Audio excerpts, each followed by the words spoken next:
2026 වසරේදී ලෝකයේ සංචාරය කිරීමට සුදුසුම ස්ථාන 25 අතරට ශ්‍රී ලංකාවේ යාපනය නම් කර තිබෙනවා.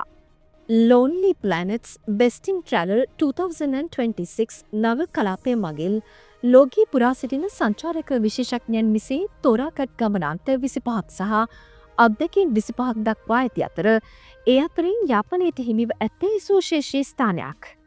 යාපනය ශ්‍රී ලංකාවේ උතුරේ පිහිටා ඇති සංස්කෘතික උරුමයක් සහිත නගරයක් වීම හේතුවේ බොහෝ සංචාරකයන් විසින් සංස්කෘතික සහ ඓතිහාසික ගමනාන්තයක් ලෙස තෝරාගන්නා බවයි වාර්තා වන්නේ.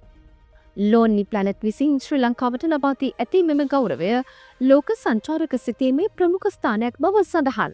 යාපනයේ නගරයට ලැබී ඇති මෙම ප්‍රසසුම ශ්‍රී ලංකාවේ සංචාරක අංශය සඳහා විශාල දිරිගැන්වීමක් වන අතර දේශීය සහ විදේශීය සංචාරකයන්ට උතුරු පළාතේ සංස්කෘතිය ඓතිහාසික විලාසිතා නැවත සොයා බැලීමට අවස්ථාවක් හිමි වනවා.